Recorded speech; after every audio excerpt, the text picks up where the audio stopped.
Good morning, ladies and gentlemen of the Cleveland Brown faithful. Did you sleep well last night? Are you still feeling good? Waking up with good vibes? You get to go into work or school today saying that your team won, the Cleveland Browns.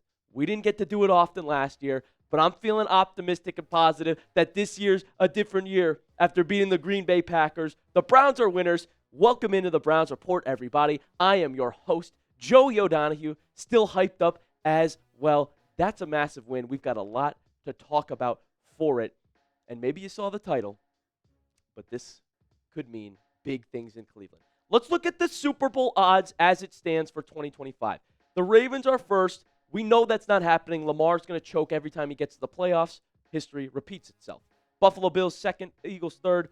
The Green Bay Packers have the fourth highest Super Bowl odds of every single team in the NFL. That was going into the game. That's still how things stand. Kansas City Chiefs are at 5. So plus 750 the Packers are on FanDuel to win the Super Bowl. Now, I don't know if any of you are math experts here, but have you heard of the transitive property? Did you take any basic level math in school? Basically, when you know that A equals B and B equals C, that also means that A equals C. It's simple math. It's the transitive property. Let's have a little lesson of our own here on the Browns Report. Welcome in, folks. Professor Joe here with you today. So what happened? The Green Bay Packers have the fourth highest Super Bowl odds, okay? In our equation, let's call the Cleveland Browns B then. So that's what we are solving for. Well, B defeated the Green Bay Packers, okay? What does that mean? That means that B, the Cleveland Browns, are at least greater than or equal to the fourth highest Super Bowl odds because that's what the Packers equals.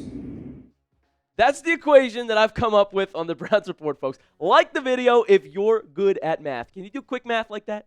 Do you know basic formulas like the transitive property? Math doesn't lie, everybody. Cleveland is the real deal. Impressive is an understatement for this victory. You know, all jokes aside, like that Packers team, as I showed you, is a top 5 Super Bowl contender in the National Football League. Cleveland had no business winning that game in every other fan base's opinion in the NFL. They shocked the world. It was remarkable. And once again, it's the Browns' defense that looked stellar. Cleveland clamping up this year. Some of the best offenses in the league. The 3 teams they've had to play so far. Cincinnati Bengals with Joe Burrow and Jamar Chase. The Baltimore Ravens with Lamar Jackson and Derrick Henry. Now the Green Bay Packers with Jordan Love and Josh Jacobs. And they put up dogfights against every single one of those star-studded offenses. Let's look at the Browns defense today. They held Josh Jacobs to 1.9 yards per carry. That is unheard of for the Green Bay Packers' strong running back. They also held the Packers offense to 10 points total in the game. When do you see that in Green Bay? 3 points total in the first half for the Green Bay Packers. The defense came to play. And through 3 weeks in the NFL, the Browns have allowed just 204 yards per game. Going into week 3, they ranked first in total defense.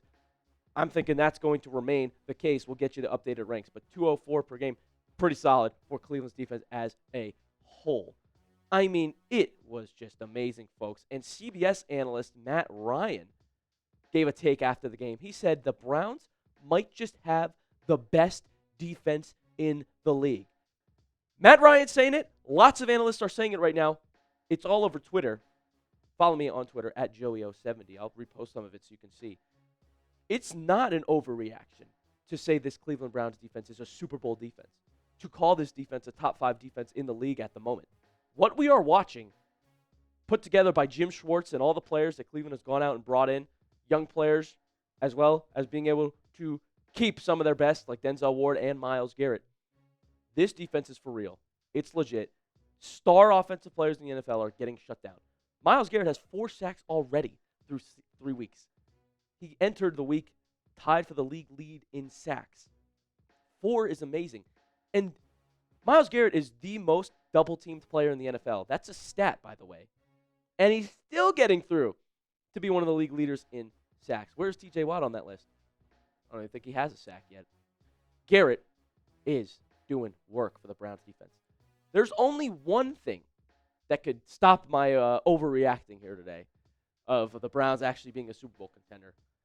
One thing could hold them back. I'll tell you what that is in just a moment. But first, this episode is brought to you by PrizePicks. You and I make decisions every day, but on PrizePicks, being right can get you paid. Don't miss any of the excitement this season on PrizePicks, where it's good to be right. And honestly, I'm just so ready that football is back on Sundays. Everything is right with the world, and I'm big into daily fantasy with PrizePicks. I'm obsessed with it because it makes all the games more entertaining. And before the Browns play, I lock in on all my players in my lineup and their player projections. PrizePicks is simple to play.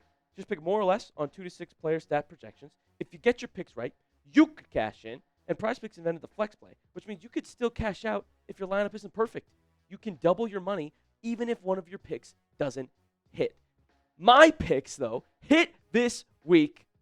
I had all my Thursday night football plays, had a lot of mores. I was correct. Joe Flacco, though, I have less than 240.5 pass yards versus the Packers. I was correct. It was a gritty win for Cleveland, not as much offensively. And then finally, PrizePicks giving us an awesome deal to get Patrick Mahomes more than half a passing yard. Yeah, he usually does that. I'm winning money. You can too. Download the app today and use code CLNS to get $50 in lineups after you play your first $5 lineup. That's code CLNS to get $50 in lineups after you play your first $5 lineup. PrizePicks. It's good to be right. All right, folks. The one thing that could slow down Cleveland is that offense that we have been subjected to watching for 3 weeks now. It was sluggish, particularly in the first half. Everything got electric late in the fourth quarter with like 3 minutes left. Up until that point, there was no offense to speak of. There were no touchdowns to speak of for the Cleveland Browns. And Joe Flacco went out there today, only threw 142 yards, which I saw coming, if you saw my PrizePicks lineup. Also had another interception at the end of the half. No touchdowns today for Joe. Age is catching up to him. We were calling for Gabriel to come in last week. A lot of fans were. Like I said, I don't think we're there just yet. We'll get into that. But it's funny to say, but true. The Browns might actually have a top 5 defense and a bottom 5 offense. When have you seen that in the National Football League? Like, what do you make of a team that has one of the best defenses in the league and one of the worst offenses in the league? Where are they going to finish? Well, you would think exactly 500, right? Split the difference. Cleveland had 0 points in the first half today. It was dreadful to watch. It wasn't until, like I said, the magic, the miracles in the fourth quarter that led to this victory. They scored their only touchdown of the game because of Grant Delpit's interception. Remember, at that point, Green Bay had a 10-3 lead with the football and 3+ minutes left in the game. That Delpit pick, where he brought it all the way back to the 4, that's why Cleveland scored. Because they were set up first and a goal from the 4. Punch it in with Quinshon Judkins. They also had a couple penalties bring them further. But it just goes back to what I've been saying all season, which is do not waste this defense that you have right now in Cleveland. I don't care what anybody says. Go all in on win now mode. This is not a rebuild team. This is not a tanking team. The defense is legitimate. Top 5. I just showed you their analysts saying they might be the best in the league. A little more corner depth, and I don't think it'd be a question. Do not waste this D. We need the Browns to capitalize and change whatever they need to change on offense to start winning games. Don't let this go. Your players, your star defensive players, are only getting older, particularly Garrett and Ward. Also, we have an update from Mary Kay. I said maybe something needs to change on the offense. Well, Kevin Stefanski says he's sticking with Joe Flacco going forward despite the tough sledding. She also notes he was without 2 starting tackles today against Green Bay. He was under pressure on some plays, but there were also some just inaccurate missed throws. So I want to know everyone's opinion now because, again, when you win, you kind of just start feeling good about everything. But last week we were screaming that it's time to move on for Joe. So where are my Browns fans at right now? Should the Browns stick with Joe Flacco? Keep him going. Type Y for yes in the comments. Type N for no if you still think they should move on. Really curious to hear my Browns fans' thoughts. But me, I think logically the win bought Flacco more time. So before I tell you my take, I think logistically he will be the Browns quarterback for the next few weeks in the foreseeable future. But what I actually think is eventually they will bench Joe Flacco this season, probably middle of the season now, because they're not winning because of him. That win, literally nothing to do with Flacco. I'm sorry, that's the truth. And I love Joe Flacco. I did coming into the season, but now I'm getting angry about him. He's got 5 turnovers through 3 weeks. That's interceptions and fumbles. It's not winning quarterback play. There will need to be a change going forward. Gabriel will have to come in midway through the season. Shedeur Sanders might have to come in after Gabriel later in the season. That's their order on the depth chart. I'm not sticking with him for too much longer if the offense play continues like that. It's not fun to watch. And the defense is what makes the Cleveland Browns scary. The defense is what's helping them stay in games with great teams that other NFL fans probably think we have no business being in these games. We should have beat the Bengals. We just beat the Green Bay Packers. No one saw this coming. It's our defense that makes us a scary team, that makes us a contender to make the playoffs. We need to capitalize on that and fix the offense. So with that being said, with the defense playing as it is, now how many wins do you think the Browns can get to? After what you saw in week 3, an improbable victory. A win where things went right for the Cleveland Browns. Can you believe it, folks?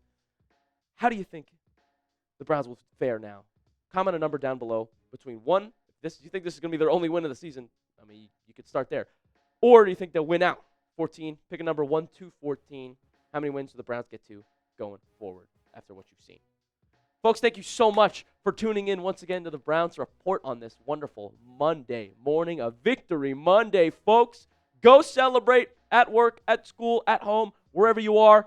Be excited that the Cleveland Browns are winners once again. Long overdue. Let's keep getting on the win track, baby. We're feeling good here. Thank you so much. Make sure you subscribe, and we'll see you soon.